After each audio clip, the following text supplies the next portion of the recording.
Start. Okay, go ahead.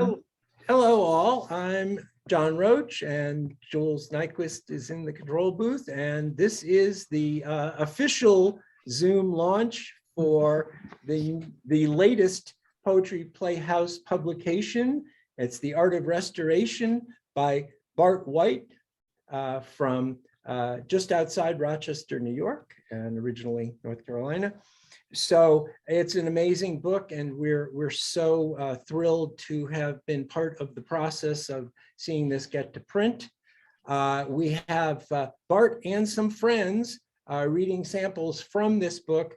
Jules will be putting ordering information in the chat, so look for that. Also, there'll be information about an upcoming reading that Bart will be doing in Rochester, New York, at the Before Your Quiet Eyes bookstore. So I think that's about it. I'm going to turn things over to Bart for a few words, and then we'll get started with the program. Okay. Watch the pause. Yeah, watch out for the cord.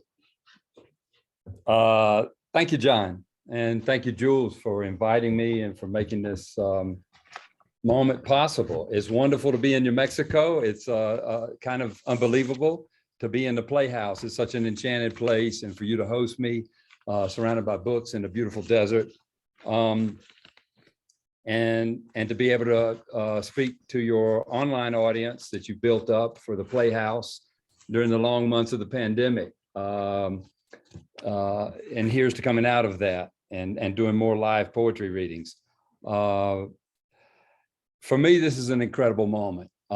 10 years ago this month, I gave my first poetry reading with a very good friend of mine, George Steele. And George, I just have to thank you, because when I moved north from Carolina and met you at school, you said, look, I've got a writer circle that operates on Tuesday afternoon over at my house. Why don't you bring whatever you're working on?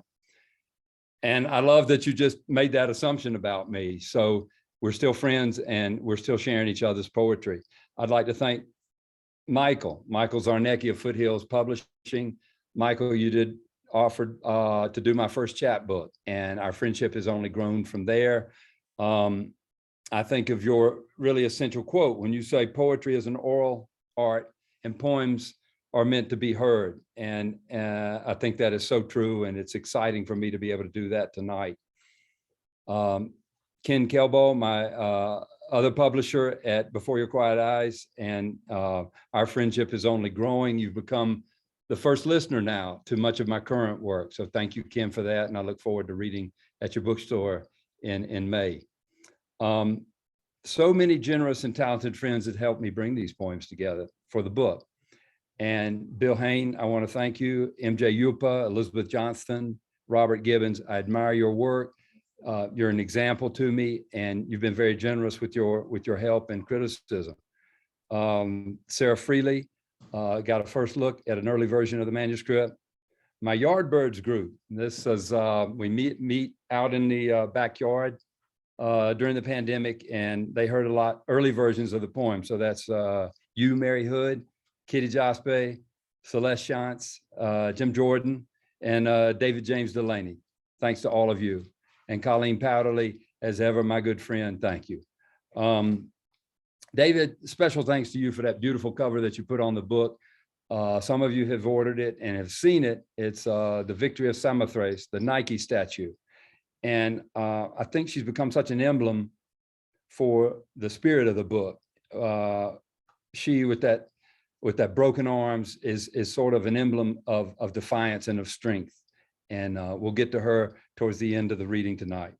So that's it. John's already told you the book is organized into 3 parts. The first part, Acrobat with His Head on Fire, is centered on a family crisis and what that meant to us as we tried to face it. From there, I try to expand in part 2 to larger concerns and an understanding that grief is not yours alone. It can be extensive. In the third part, we try to absorb that and look how to transcend it through the making of art. So I'll start now.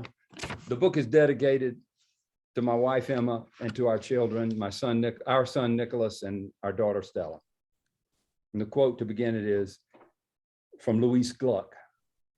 Everything is change and everything is connected. Also, everything returns, but what returns is not what went away. So from part one, Acrobat with his head on fire. This is the poem, What the Plowman Said. What the Plowman Said. We set out in a beat up car borrowed from a friend south on the coast highway, ocean on our right, following the curves along the high cliffs, road before us, rising and falling over hills. We were alone that day. On the winding road, the driving effortless and spectacular. From the far side of the world, the big swells came out of the fog, rolling in, rising in slow motion to crash against the rocks. I couldn't get enough of looking at your quiet face, watching and taking in the ocean's immensity. Our first road trip, first time seeing the Pacific. We had come to the edge of a continent together. I thought of all we'd seen in a single morning, with all the day ahead of us and the exploring to be done by night. You spoke up at last. We are like the painting. We are explorers. How do you say? Burning a new trail. What painting? You reminded me. At the motel, in our room. I liked her saying ours. Over our bed, you prompted. It had horses. Now I remembered. A long wagon train, men carrying rifles, women holding babies in their arms, a title plate in the oak frame, The Way West. The two of us making love with those trailblazers watching over us. That afternoon, we turned inland and headed for mountains up to Crater Lake. The air grew colder and we came into snow, but kept driving higher till I began to worry I was getting us into something I couldn't get us out of, and stopped the car. In the silent woods, the snow was falling. There was the problem of turning around. Then a hollow rumbling from far off, sound that grew, a tremor, and tree branches shed clumps of snow. Out of the woods, a roiling white cloud, and behind it, a gray shape coming fast. I stuck out my hand, waved wildly. It was going to run us over, then blew the car horn to stop it. The plow truck, with its pair of headlights, towered above us. Its motor throbbed, its blade stood higher than the roof of our car. A window lowered, a face peered down. Someone with work to do stopped for a pair of young lovers out driving. I shouted up at the driver, "Is the road to the summit open?" He looked down at us, kept eye contact, didn't answer, then looked ahead into snow coming down on all sides, his eyes filling with what he had to do. He let off the brakes and a big truck rolled forward. I shouted again as the blade began to scrape. "Is the road clear?" Then my question rebounded to me, suddenly foolish. Clean and black with snow neatly banked to either side. In the wake of the truck, the road appeared. The plow was moving on, gaining momentum, and the driver, laughing as he disappeared into the storm, shouted back, "It is now." This poem is timing. Timing. When we told my mom, her face went blank. We expected her to share our joy. She didn't. She was counting months and knew Em already pregnant on our wedding day. An older generation sense of propriety, her frown instead of smile. There was no exchange of gladness. They didn't embrace. When something hidden is revealed, we say it came out or came to light. This was the reverse. Our sun eclipsed, a sudden dimming of what was bright. Later, Emma sobbing, beside me, but apart. I couldn't see, there was no light. I felt her wet face in the dark. We hadn't imagined children right off. We'd been careful. Then I guess we weren't. 2 weeks in a motel room while we waited for an apartment. Her fellowship set to start after the 4th. I remember the air conditioner's rattler. I remember the couch and the cheese just bought, smelly and doozy in the heat, easy to spread on the cut baguette, white wine with lunch. I was learning, pop of cork, glug of pouring. We lifted cups to toast and laughed, no occasion, just ourselves. Humid day with nothing planned. Emma chewed the bread, washed it down, on her skin the sheen of sweat. She may have touched her throat. You're in the dark when you don't know. An ovum divides and grows in the dark. We didn't know. But lucky chance, our unintended child, as the months soon taught us, cancer cells also growing. But we were in the dark. We didn't know. And then we did. Child turning in the womb, tumor nestled in the breast, a race begins in parallel towards life, towards death. We married in October. Nick was born in June. Nick was born in May. In June, the diagnosis. By Christmas, Mom was dead. They missed a chance. They missed a chance, my bride and mother, when they did not embrace. They did not make the mistake again.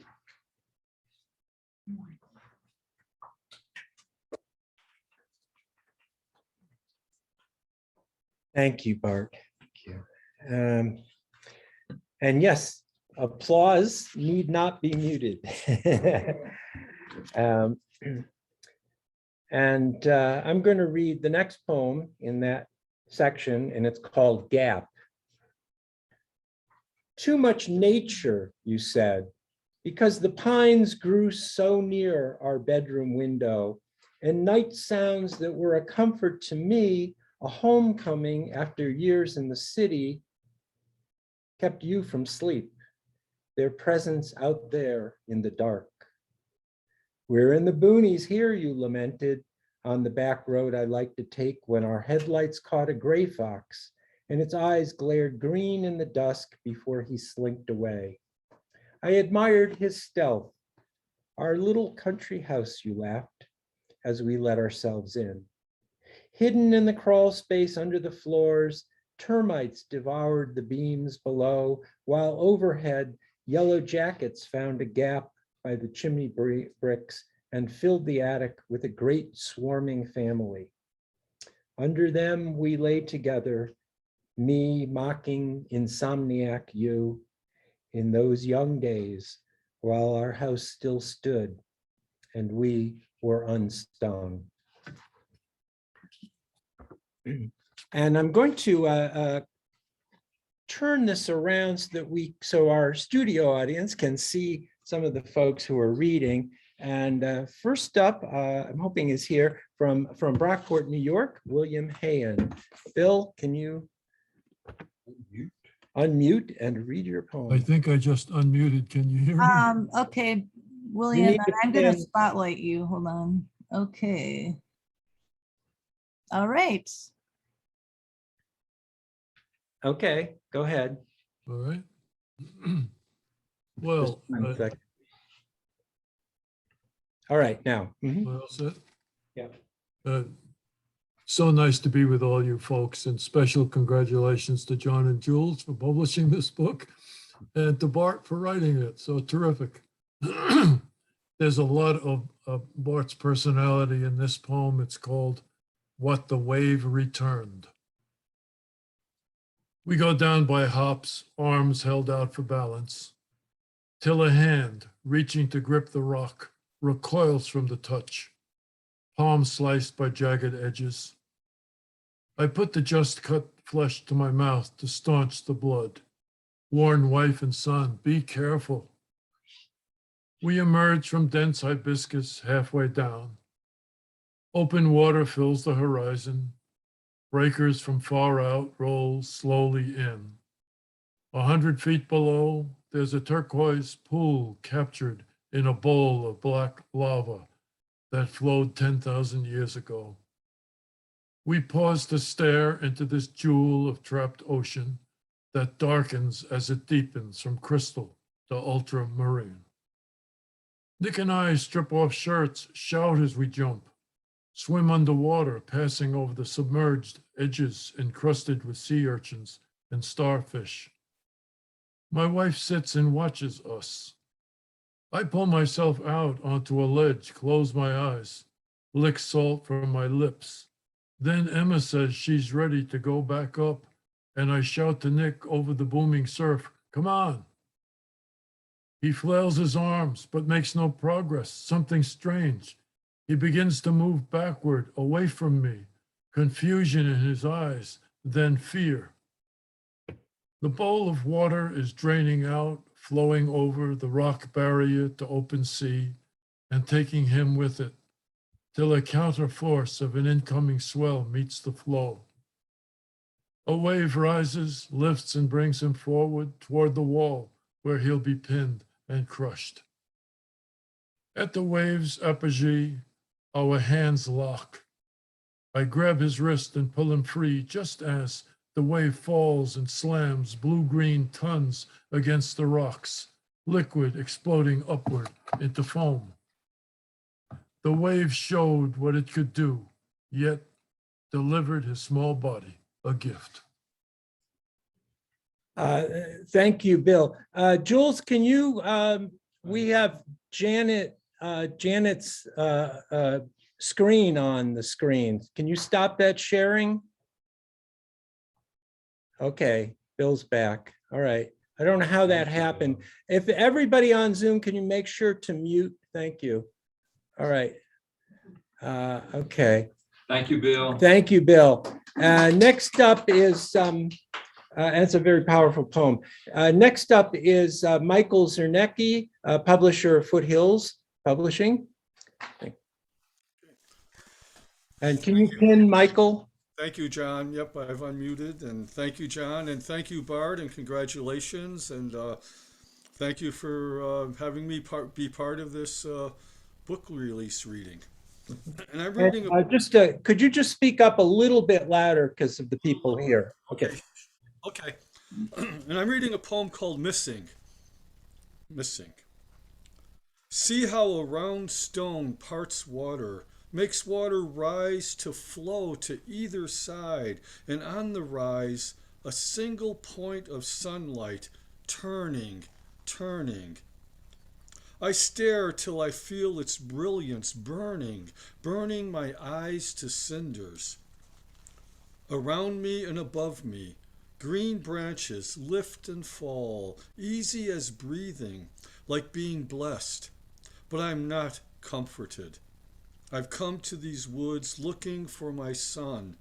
I am here, but where is he? Coming into the house, I called his name. Shuffling mail, called again up the stairs. In the stillness of his room, absence and a square of light resting on his bed. All quiet. Knocked at the houses of his friends, not there. Then got the dog to accompany me the mile to woods where last summer my son brought boards and nails and made a house in a giant willow across the stream. The neighbor boys would lay down their bikes in the high weeds and disappear. I jump the creek, pick my way through brush, find his secret hideaway, shout his name 3 times, but no voice answers mine. And in this sudden stillness, clarity like sunlight on water, how certain separation is, even if not now. Dust, nebulae back along these spokes to the burst of light at the beginning. And in our deathly separateness, will he call to me? Will I hear or possess a voice to say his name? The dog turns to lead me home. My son will show up. We'll sit down to supper and all the years to come, and from my afternoon's terror, calm. And the knowing that whatever communion we may have will be as water, as light. Thank you, Michael. Bart will read another poem.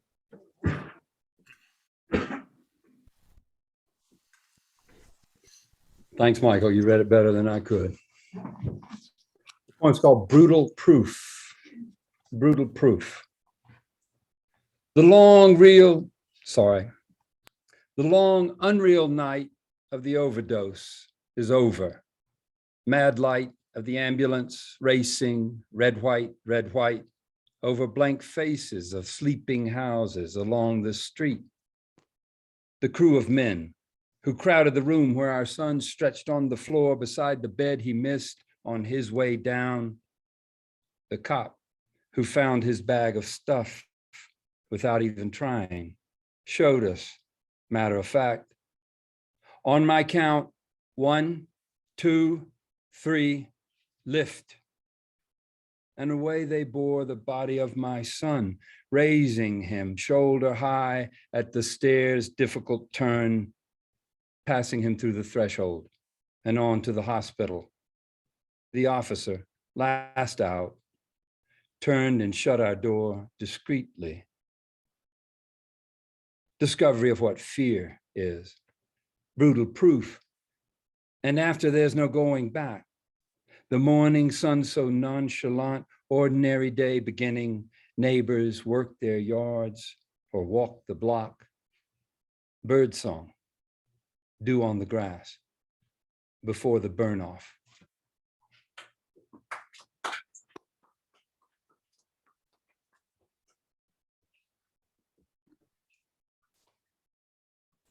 Thank you, Bart.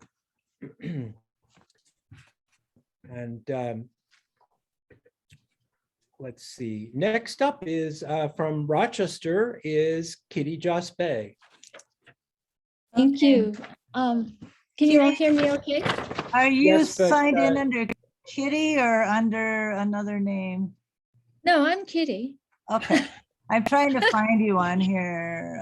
Let's see. Oh, now I got you. Hold on. I'm just trying to Okay. spotlight you. There you are. Great. Thank you. All right, good. Hi. Okay. Hi, everybody, and congratulations, Bart. It's wonderful to see such a great group.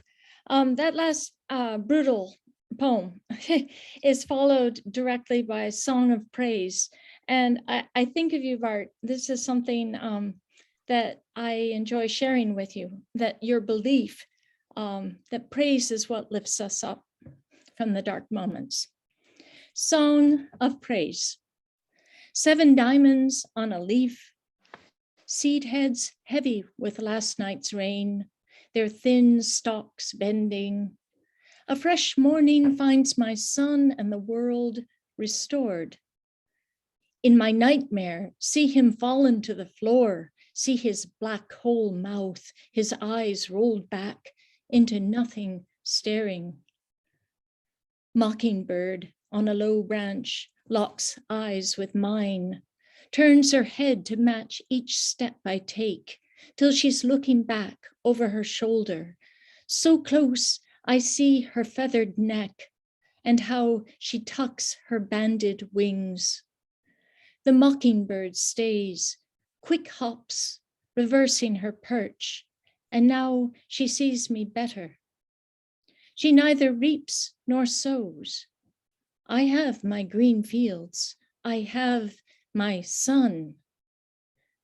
Such shepherding should give me faith that I might shout, Hosanna, for blue sky, for wet grass shining, for my son not dead. Deep within her tree, my little guardian releases a pent-up burst. All her being pulses with singing, singing, on and on, so that I may know how praise should sound, how praise should sound. Thank you, Bart.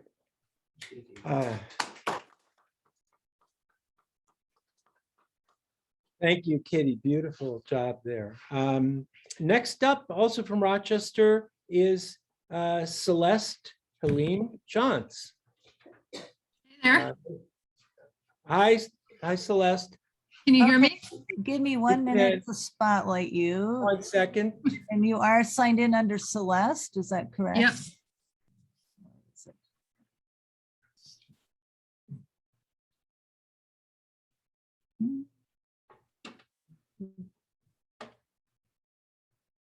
Under C, right? CEL. Celeste. Yeah, I'm just looking here on the list. It's supposed to be alphabetical on who's in here to try to find you. And Bart, what poem will Celeste be reading? Here we go. It got ordered out of order a little bit. Okay, so you're reading Blackbird. Okay. Yeah, I there got we go. you. Hey, great to see you, Celeste. Blackbird. I don't know about you, but I try to prepare myself for time ahead when all will be taken. So I hold longer than most, looking back at birds on limbs before they fly, or at high clouds drifting, turning into something else, even as I watch. There's a room in my heart I am fool to enter. It has no door, so how'd I get inside? To the one whose room it is, I whisper in hopes he'll hear and whisper back, prisoners in a forgotten cell who never see the sun. I'll find a pebble, for I am patient, and construct a code against its walls. 2 taps, knowledge. 2 taps. Who's there? But in this blackness, I can't find pebbles, so I'll use my knuckles till they're bleeding raw. If I could just locate the walls. There are none. I laugh, and laughter dies. Collapse is coming, but I can't break or let the tears. I must practice strictest discipline, be strong for years and years. Helpless is no longer humiliation. If I accept this mockery piercing me between my bones, sliding its sharp point so finely honed that here there are no walls to chalk, no measure to our length of sentence.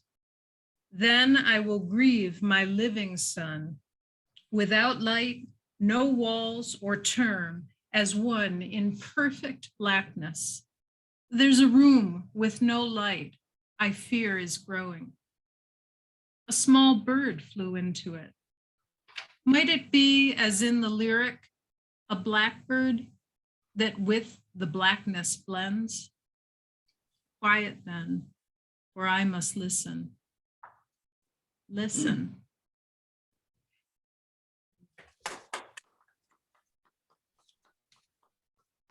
Thank you, Celeste. Powerful reading. Thank you. Next up again is the man of the hour. John. Okay. Thanks so much, Celeste. These are the 2 ending poems for the first section. Acrobat with his head on fire. This one's called Reflection. In a shining glass I saw my fleet eternal image caught. The ghost of me was looking back with a face dark blurred that did not smile or frown, affirm me or condemn, but mute and still, gray witness to this life of mine was there. Pale and clear above the pines, the dying light of day was hung. I watched the slow fade through dusted panes till all my thinking came to absences and loss, bright things that dim in time. Then, as though measuring human sorrow from far away, from distance unimaginable, my insect span of life, cold, indifferent, luminous, the stars.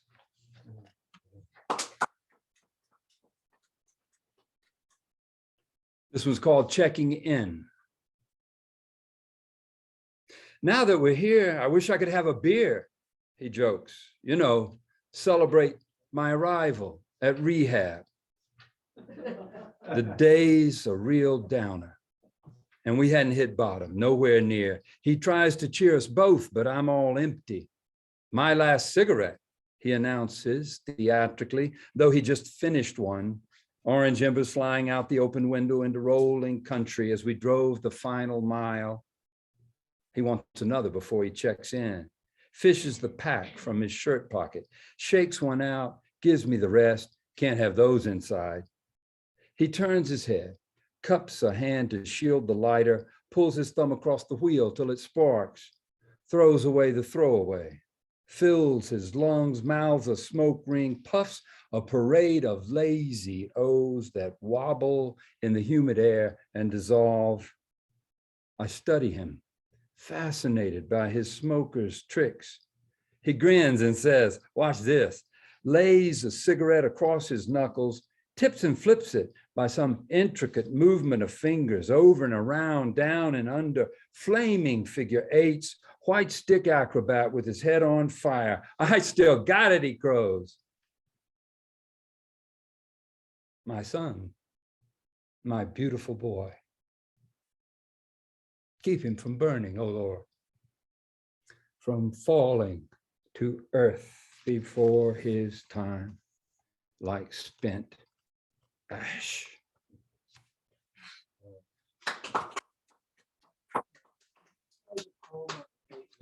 It's a pattern poem. We tried to make a concrete poem fit on the page, a poem of diminishment. It had another part. In the end, we decided to drop, but I'll recite it for you. Goodness and mercy, all the days of his life. Right, Lord? Surely. Next section is section 2 is called Weight of the World. And an expansion from this personal and individual or private grief to some of the sorrows of the world. Interestingly, none of my friends wanted to read from this section except for Jen. Mary, you've got the final poem from this section, Spring Planting. So I'll read this one. This one's called Which Way? It's the newest poem, the most recent in the collection. Which way? The dreaded event begins, the abstraction, the topic of heated argument or disbelief materialized last Thursday at the end of the block, muzzle trained on their apartment, barrel jutting obscenely up. Which way? Road signs pulled down to confuse the invader. Which way? Morning fog envelops them. Which way to the border and how far? 9 hours. They haven't moved. Somewhere ahead is the crossing point. Families are abandoning their cars, pulling suitcases, carrying babies. They walk. This must be the way. His own 2 children curled on the back seat. He shakes his son, bends and whispers in his ear, "You are the man now." The boy blinks awake, nods solemnly, and bursts into tears. He lifts Albia, what peace is in her sleeping face, kisses and passes her into her mother's arms. Brown earth, hard snow, a rumpled field, gray woods far off. This unnamed stretch of road is where they part. He backs the car around. Burning through the fog, the sun's a disk of white. East is this way then, and Kiev, where he is needed.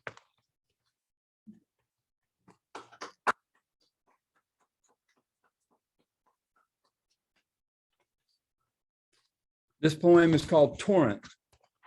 It's after the poem by Langston Hughes called The Negro Speaks of Rivers. Torrent. Langston Hughes is telling a story. I was just out of high school and was traveling to visit my father, and on the train going across the Mississippi River outside St. Louis, as we started to cross this great muddy river flowing down to the heart of the South, I thought of what that river had meant to the American Negro, how my grandmother told me that for a slave to be sold down the river was a terrible fate. Midterm elections, 2018. The candidate compliments her host, an important donor. If he invited me to a public hanging, I'd be on the front row, laughs, and is elected to the United States Senate by the state of Mississippi. And I thought of Abraham Lincoln, who went down the Mississippi to New Orleans as a young man, where he saw human beings bought and sold and never forgot it. It had been about sunset, and I took out my father's letter out of my pocket and began to write on the back of it. I have known rivers ancient as the world. In Michigan, in a suburb north of Detroit, a kid has missed a bus. So he sets out walking to school, walks and walks until he is lost, goes to a house to ask directions, up the porch, and when he knocks and the door opens, a woman screams and the man of the house comes running with a gun. A rush of water pours out, a mighty flood, an angry torrent loosed upon the boy, a Mississippi he did not know was there. I heard the singing of the Mississippi, seen its muddy bosom turn all golden in the sunset. I have known rivers, wrote Langston Hughes on the back of a letter from the heart of the country as he crossed that fated river.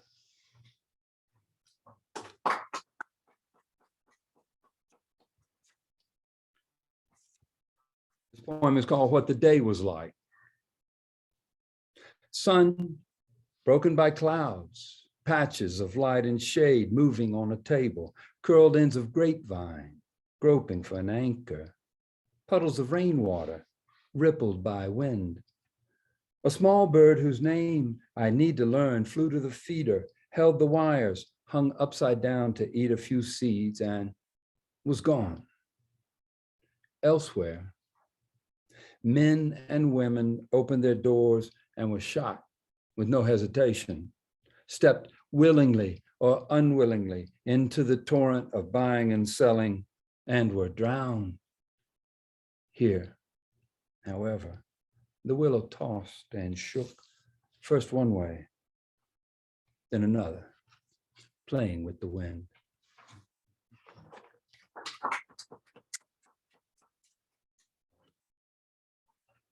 This poem is Burning House from childhood. Burning house.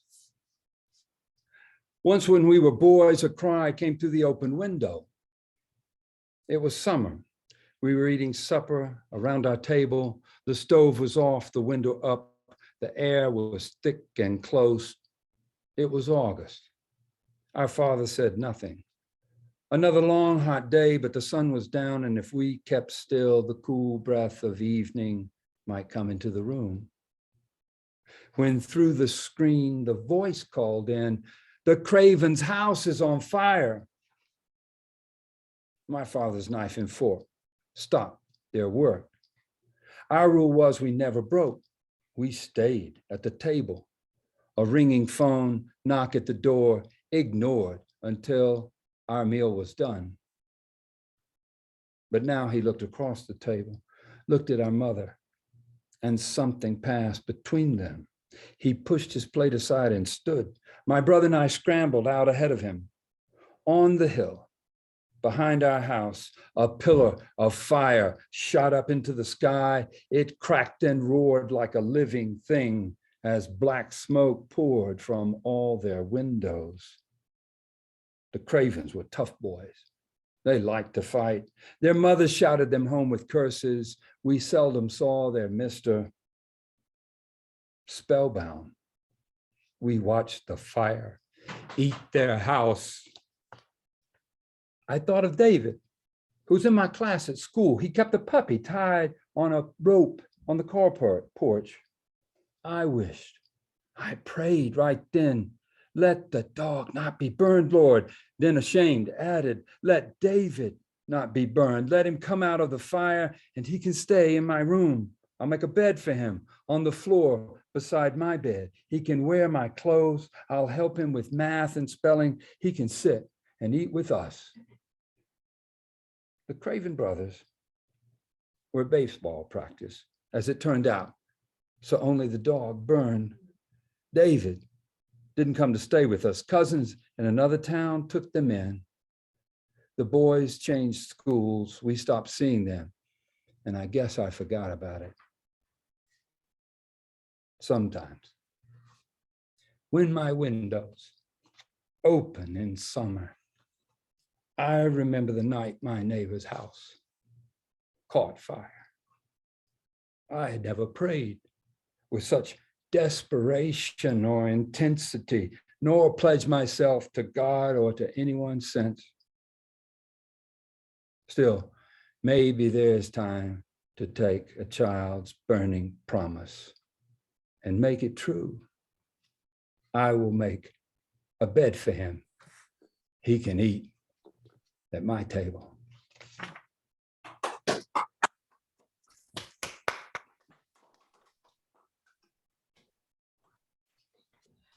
Thank you, Bart. Thank you. Powerful.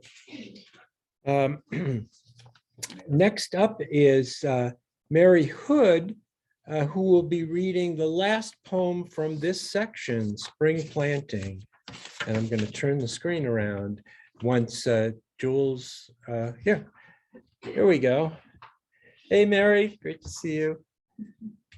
Okay, are And you Mary, on? make sure you unmute yourself, Mary. Okay, there you go. You're still muted. There you go. Hi. Am I still muted? You're Yeah. You're good. good. We hear you. Hi, Mary. Well, it seems in keeping that this poem would be the last of the poems in that sequence. And it's called Spring Planting.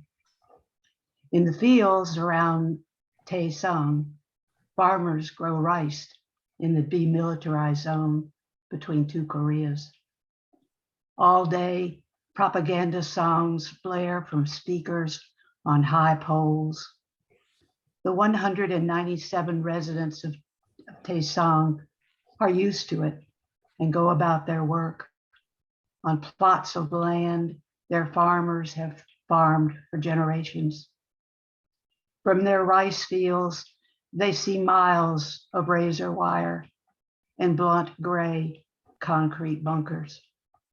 They know beyond their land, the ground is mined. And in giant silos underground, the warheads wait for the touch of a button. It is not peace, but they are farmers, and it is springtime. In the cold mud of the fields, they are planting rice.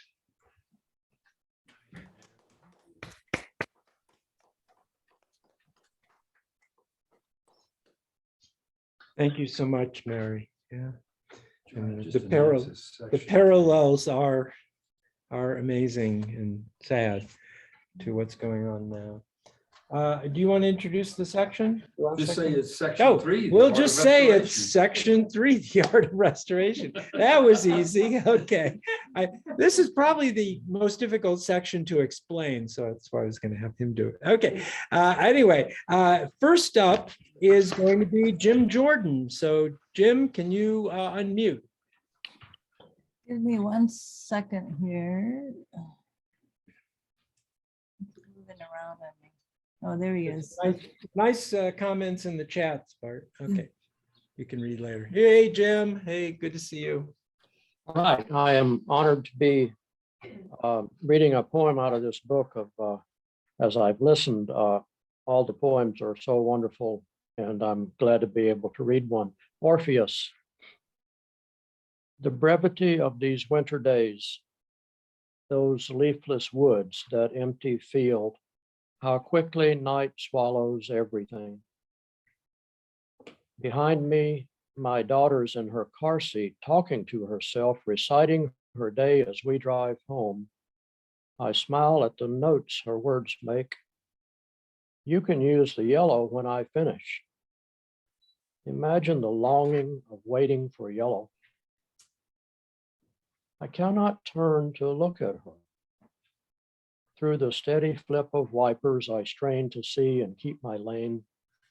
I cannot turn, but even if I could, her face would not be visible.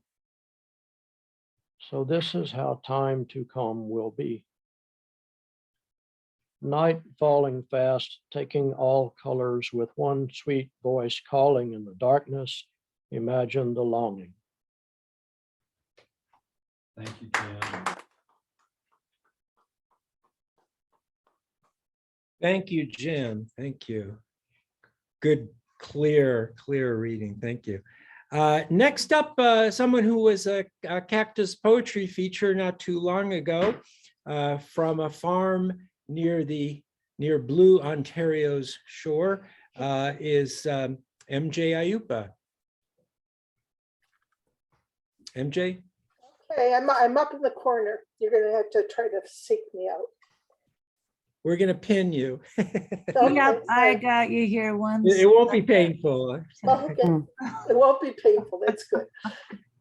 Hey, there we go. All right, thank you. Hello, everyone. I've been absolutely enjoying this reading, and on the chat, a person participating in the reading, I don't know this person, but they just said the greatest thing, that they never really cared much for poetry until now. So I think that makes us have a home run. I think it's so great. I had the privilege of reading this manuscript prior to its being set, and I like this poem that that I was gifted to read. It's called Snow Falls. And the reason why I like it is it's a true lyric poem, which holds a moment, and like a meditation, it actually gives us a break of the driving force of this book, because each chapter has its own engine, right? So here's this opportunity, and it follows Jim's reading of Orpheus in a very interesting way, even though they're a few pages apart. But the poems all speak back and forth to each other. They're making sort of leaps up even across the sections. So here we go. Snow falls. Snow falls in straight lines this windless morning. No slants, no sideways drifting, no zigzag wandering. Their wild midnight dancing's done. Their gusting storm is gone.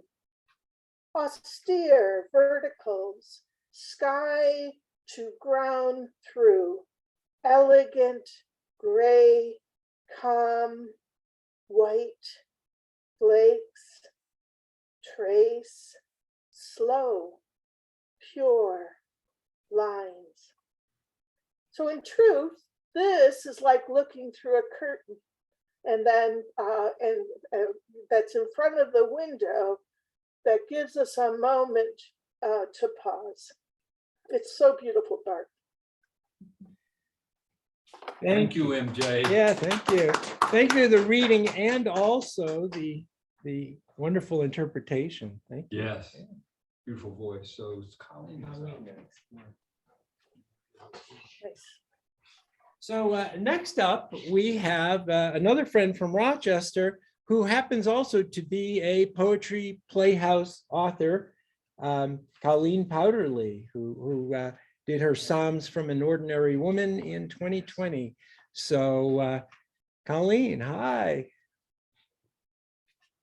Oh, you're muted, Colleen. Unmute. There we go. Okay, Now you good. should be able to hear me. Yeah. Mhm. Okay. I'm reading Neighbor. I saw, because the leaves were down, into my old neighbor's house up on the hill. Lights were blazing in the kitchen. New neighbors now, young couple with kids. Joe moved out 2 years ago. Chelsea came home to help. Together, father and daughter packed all the things, repainted each room, redid the floors, stripping away the old finish, filling in the cracks. Then 3 coats with light sanding in between.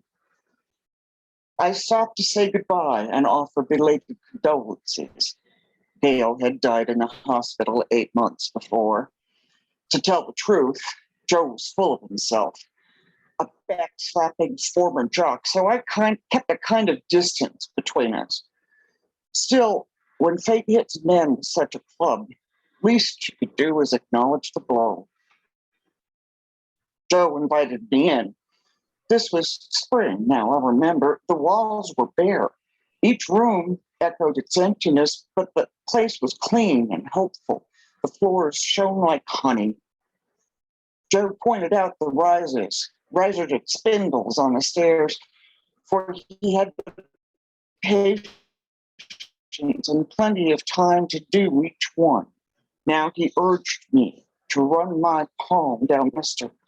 Smooth as satin, he boasted, and true. Today, November and cold, I thought of him, of that sunny afternoon when we stepped out, Joe turning to lock the door behind, leaving his house like a gift. And there it was, up on the hill, brightness shining in the kitchen window. I saw because the leaves were down. Thank you, Colleen. Thank you. Thanks, Colleen. And if you don't have a copy of Colleen's book, Psalms from an Ordinary Woman, it's an amazing book. It's an amazing testimony. So Thank you. And next up is from Pittsburgh, New York, is George Steele.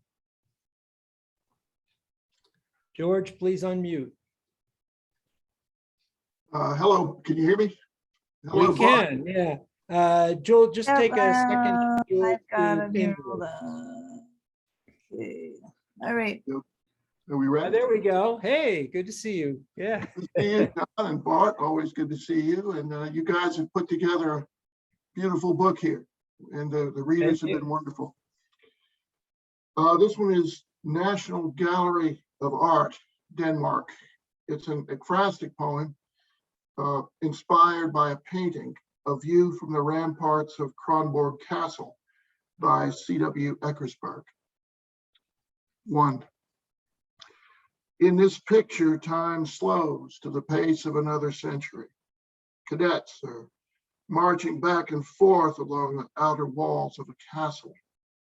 Far out on the bay, a quartet of boats passes, sails bulging, bright flags snapping, sloop, bark, frigate, a ship of the line with 2 decks of guns that fires a salute to those on shore. A white puff of gunpowder floats in air. Some cadets charge a cannon, preparing to return the salute. 2. Away from the soldiers, 2 women have spread white sheets over grass to dry in the sun. They rest now. What a fine day, so pleasant to talk unhurried, to let the sun do its work. Some gossip about their mistress, who wasn't slipped into her ladyship's chamber last night. Glances at those young men marching in their white trousers and trim red jackets. Perhaps her lover is one of them. 3. War in this picture hasn't come yet, but it will. Wars with Sweden, the English, Prussians, and Finns. War of the 6th and 7th Coalition. Her lover will die in one of them. Long and bitter will be her mourning. But who remembers the wars of Denmark now? The sufferings of a little nation. 4. The museum is closing. The last visitor exits. A guard turns off the lights. In the dim gallery, the painting keeps its young day. The cadets drill. The laundry dries. Boats sail into harbor or out to sea. When her ladyship climbs into bed tonight, imagine the fresh scent of grass and salt air those sheets will hold. Thank you, George. Thank you, George. The sufferings of a small nation. Yeah, thank you. All right, we are bringing Bart White back onto the stage. Do 2. And Yeah. John, And can then I ask you something? Do you have any readers left so I can? One more, it's going to be. Okay, I'm sorry here. Janet, you're gonna need to stop. Stop the screen Stop share. the screen share, Janet. I have to find a way to do this, but it's, hold on. Janet, here.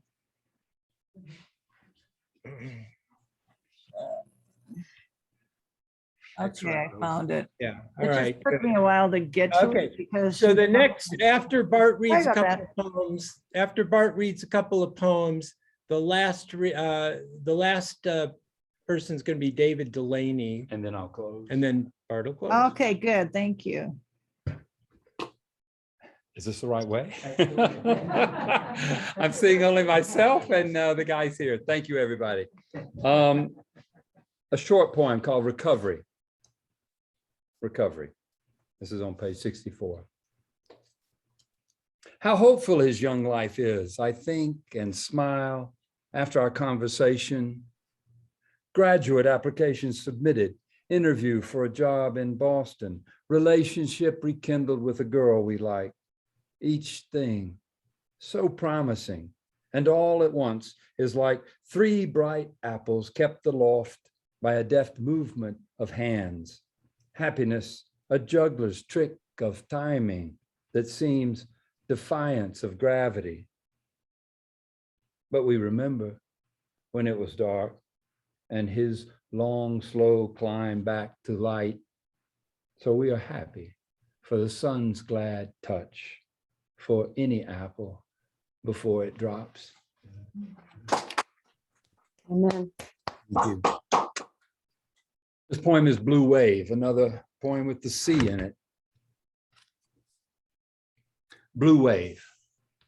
As night falls over California, strange waves rise from the dark Pacific, glowing with an electric neon blue that shimmers inside the curl, then scatters as the waves crash down. Shattered light rushing up and vanishing into sand on the one beach open during the pandemic, where 3 friends have come to watch. In hospitals, they are dying alone. It's Sunday morning here in the East, and the sun, as if keeping an appointment with its namesake day, pours light into this room through an east-facing window, undulating in waves over the floor's wood grain, glowing now in patches of cedar and gold. And light has found the glass cube my father brought back from Corning.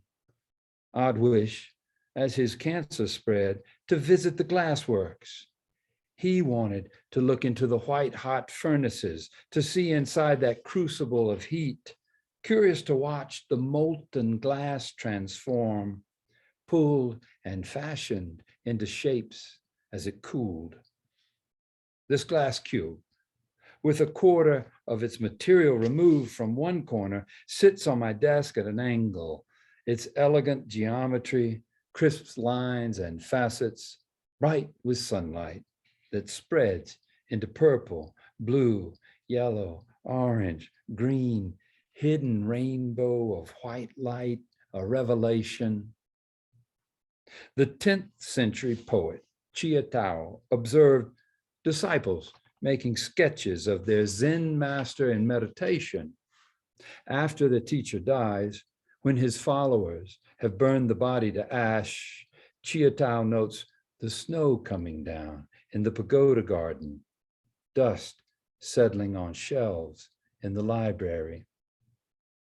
I hate myself for the lines of tears falling. I am not a man who understands the void. Weird light glows in the blackness of the sea. Voices whoop with wonder and delight at this once in a lifetime spectacle. Flutter of wind, muffling their human sounds. Heavy thump as waves crash, and a light popping as bubbles disperse.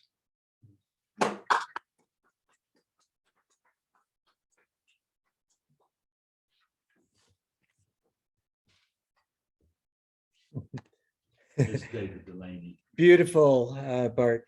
Next up is David Delaney, and then we're going to have a little Q&A session. So David, you may unmute. Actually wanted to read a few poems.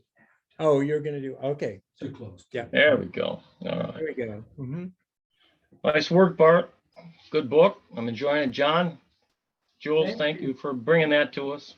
And a great cover, David. You and Denise Weaver Ross made a good team in putting that. It was David's artwork and Denise's cover design. So anyway, yeah, take it away, David. All right. The moon in the trees reminds me of my grandfather trying to put on a shirt.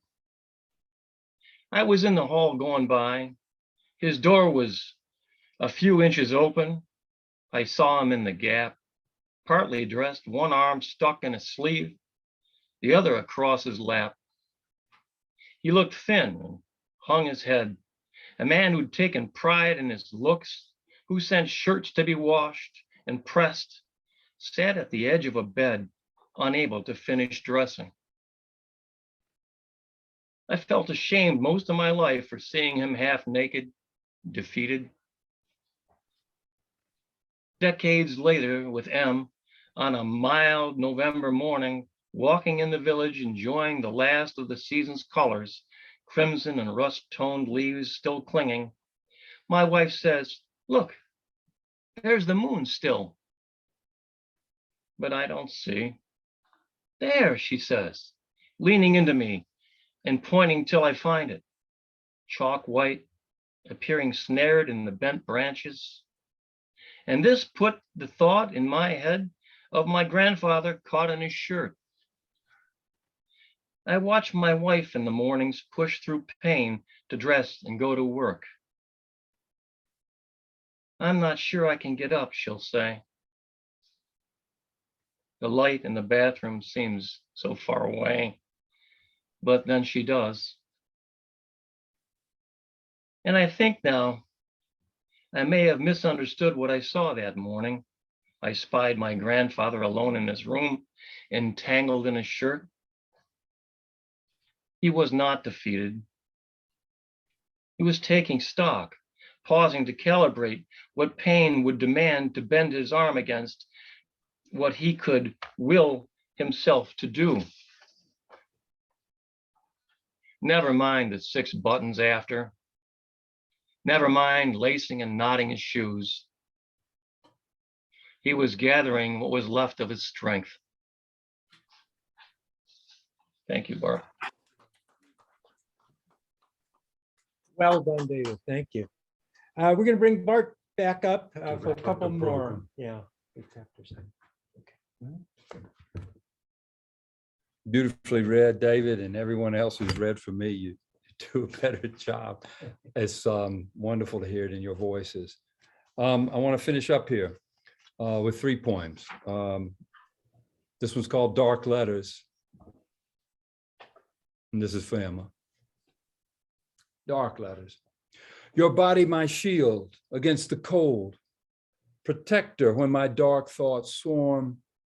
And yet I thought in darkness and warning came how bodies turn feeble and we grow old. My ear beside your mouth, I hear the sea in breaths like waves that rush and sigh into the sand and see us making love in a house alone, in rooms full of ocean light, our first summer before the children. Laugh, my love. We are words on paper, though paper drowns in water, burns in fire. I am no liar. Over an ending ocean, we will fly, and love's life last in these dark letters.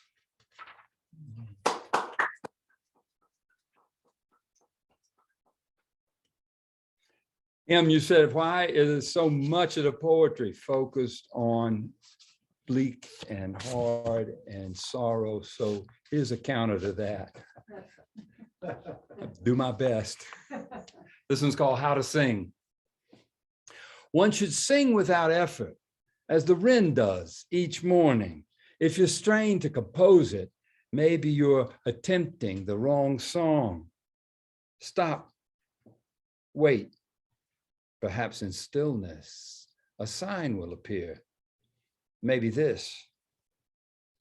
Across the road, a farmer's field is darkening. Something somber and enormous blocks the light, passes over shoots of corn, glides swiftly uphill, then in an instant, as though an invisible hand pulled away a bedsheet from a body radiant and youthful, the entire field, sunstruck, all at once. Try that chorus when your heart is stricken. Sing that gold green burst of joy.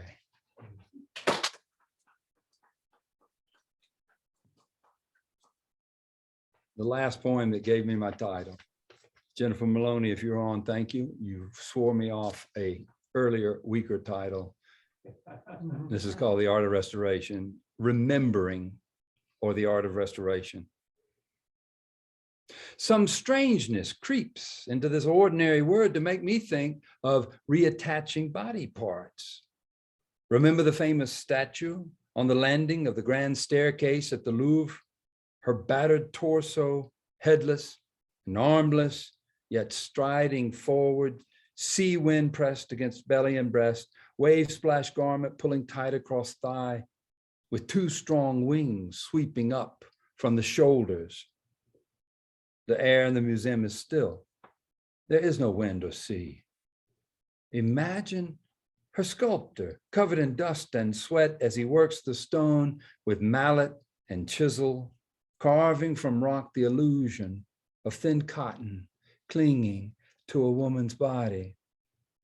Wouldn't you like to remember her, give back a pair of lovely arms and a head, see her whole once more as those sailors did, wearily rowing boats into harbor, lifting oars, vessels gliding in to a sweet homecoming? On our wedding day years ago, the photographer lifted his arms, waded into the crowd at the reception, camera high above his head, to get the shot of many people pressing close, gesturing with their hands. I see my two friends from my bachelor days who drove all night from New York. There's my mother, beaming with happiness, talking with Inez and Stokes. Stokes cups a hand behind his ear, the din of voices so loud, his forehead and my mother's nearly touch. The packed room of that photograph has thinned out. So many members of a wedding missing, a generation gone. I would put them into the picture as living souls again. I would remember them. And while I'm at it, I want to repair the goddess. Remember her arms, find her a head, get her out of that museum, back to her island sanctuary, to a grove of pines on Samothrace, and set her on a vantage point where she can scan the blue horizon for the homecoming of Odysseus, Agamemnon, and Achilles, Uncle Stokes and Aunt Inez, for my 2 lost pals from New York City, my mother and father, for all the boats returning, calm and patient through her vigil, poised to greet the long absent, waiting for the last arrival, and on her bare arms, the breezes steady from the sea. Yeah.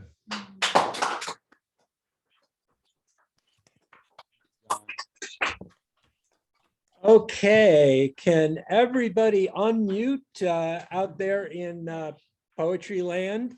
And let's have a round of applause for Bart. Yay. Maybe, That was fabulous. maybe Wonderful work. Wonderful work. Awesome. I'm gonna, do you want the Q&A recorded, or do you want to end the recording now? It's up to you. Well, we could keep it on, keep it on. Okay, Sure, because I yeah. can keep the spotlight on, or I can put it back on Well, let's regular Zoom. maybe we'll just leave it on like Let this. it roll. Don't cut short. And Bart, So I I was- wanted to, first of all, I wanted to ask if from our studio audience, if anybody here has a question, put you on the spot. Mary Sterling Jackson, you can take your mask off for your question. Maybe. Did she come to the? You can even come up closer if you want. I don't want. No, okay, go ahead. Hey, Mary. Just speak loudly. Okay. Can I hear? So it's a large collection, but I'm wondering if you had written a lot of these poems and realized they fit into a certain theme, or if you thought of the theme first and then wrote more. Yeah. How did it come to? Good question.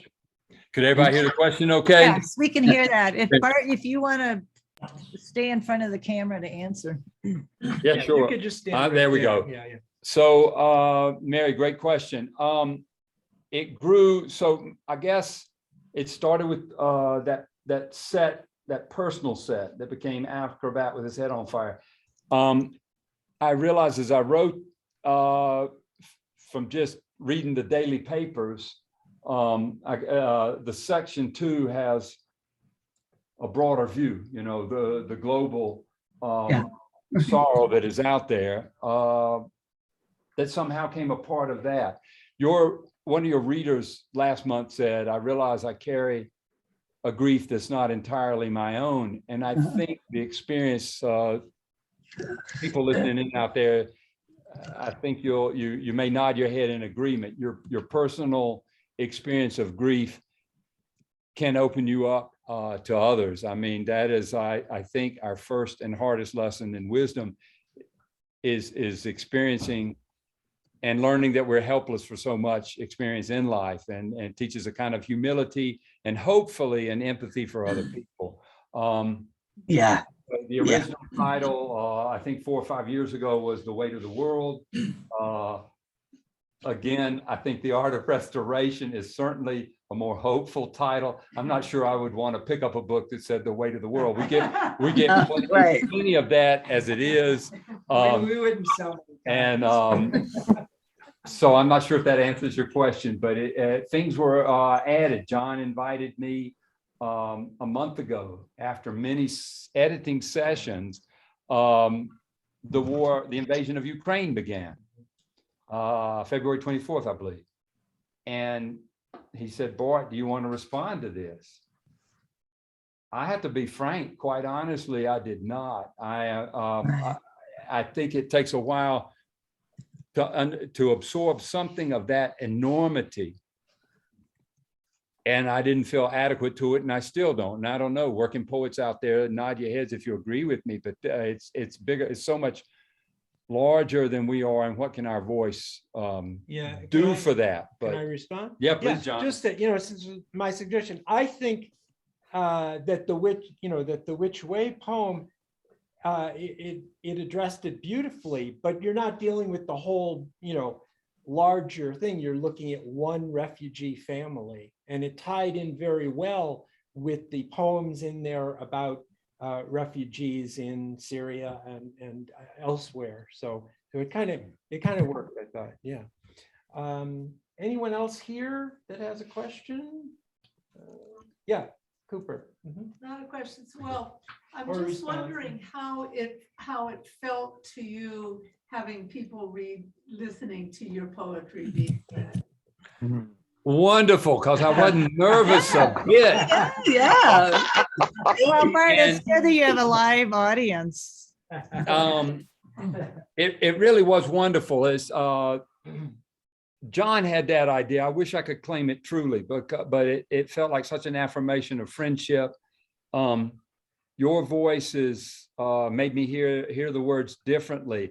I know some of them have a kind of an emotional freight for me, and I was actually kind of relieved not to have to read Song of Praise or Blackbird or The Moon in the Trees. You know, those three in particular are kind of sensitive, but I love and thank you all my friends who shared a poem, who read. Nice break from the single voice. And we have, it's great having the studio audience, and they didn't throw anything, so. We have another question here, Irene. Comment. I just love your delivery, your voice. It's great. Thank you. Thank you. Okay. We're I gonna have a turn to our- question. Oh, yeah, Jules? In the chat, we do have a couple of book orders that came in, so thank you for everybody. And those orders, I'm hoping that Bart can sign those books before we mail them out. So if you That want is a splendid idea. a signed copy, and we will have him sign books before he leaves, so we will have a We few. won't let him on the plane until he does. Okay, who else had a I hand think there up was here? there were some questions that came in on the chat line, I think. Okay, I thought I saw Carla's hand up, but I You might want to have do been a wrong. chat and hit the chat? and see if we Carla, can see it? one, yeah, did you have something to say, Carla? I thought Celeste did. No, I'm just totally blissed out. This is what Okay. I just wrote in the chat. Okay. This is probably the best reading I've ever been to since like 1996 when Al Poolin and Tony Piccioni and Bill Hand read at the Writers Forum. Wow. It was stunning, and the orchestration, Yeah. Jules, Dawn, the orchestration of the whole thing with your, crowd there and us Zoom people was just beautiful. Beautiful. Thank you, thank you. Yeah. Oh my, I'm blown away. Thank you. Thank you. And Carla was a recent cactus feature. Many of you might remember. Yeah, January. Yeah. So let's see who had Jules. You can read. I don't know. If you just want to speak up, that works good Or- because I have the or you could spotlight read a on. I can't question. always see everybody. Just speak Okay, up. or if you want to read a question from the chat, you may do so as well, Jules. Oh, this is from Jesse Ehrenberg. He's amazed. Yeah, it just says hi to Michael and Carolyn, and he's amazed. And Jesse lives in Let's see if I can Albuquerque, find- but he is another FootHills poet. Yeah. also- Here, I will spotlight Jesse. Hi. Hey, hello, Jesse. Hello. Let me say- Sylvia, yes. Cool. All right. I want to say I am not only amazed, but honored. That was a great reading, great poetry, great writing. Yeah. I really, And thank Jesse you. is in Albuquerque. Thank you. Yay. Good to see you too. Okay. Hi, Sylvia. Hi, Jesse. Okay. In the chat, in With the that- chat, GS had a question for Bart. If I could share that? Who did? Yes, you may, Michael. GS Murphy. And if I could share that, is there a writer or poet that you read that kept you honest or kept you inspired while you worked on this manuscript? GS, man, you where to begin? I read a lot of poets. I know what poems sort of held me steady, and I'm thinking of one by you, Michael, called "Bracketing the Day in Cups." It's a poem that begins and ends with, I believe, drinking of tea from your house on Wheeler Hill. But midway through the poem or towards the end, you're looking out and you say, there's so much we can't control. Friends going away, getting older, the weather. Those are such simple words, but at the time, my life, our life as a family felt out of control. And that poem really steadied me. And I think I knew that I wanted to write my way towards that kind of steadiness, of not being necessarily happy. That's not the point. But being able to take in, what life is going to throw at any one of us, sooner or later. So I think, GS, poems like that are strength, poems of strength is what I looked for. I think of Mary Oliver's poem with the grasshopper, where she's simply studying that creature for a good long while and then ask, and what are you going to do with your time on earth, basically? What is it you will do with your one wild and precious life? You got to ask that over and over again.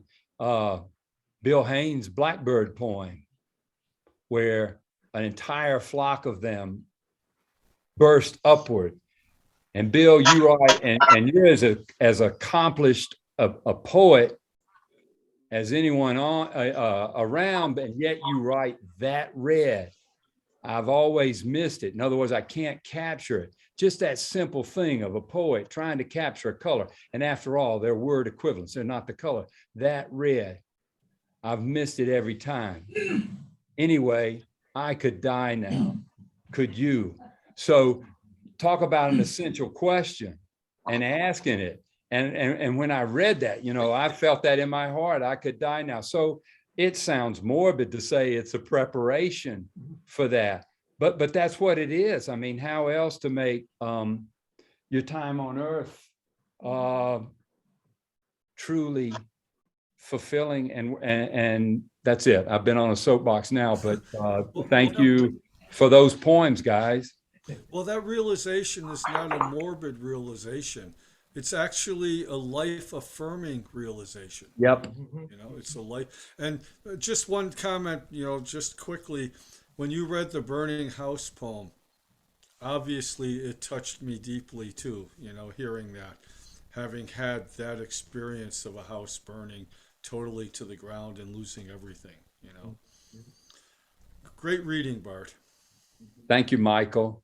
Now, just as a quick aside, Michael and I are skipping off, at least we hope so, if COVID doesn't shut it down, on a great adventure, part friendship and full of poetry. We're going to retrace some of Basho's long journey into the north in Japan later next fall. So wish us luck and good study of rapid Japanese. Yeah.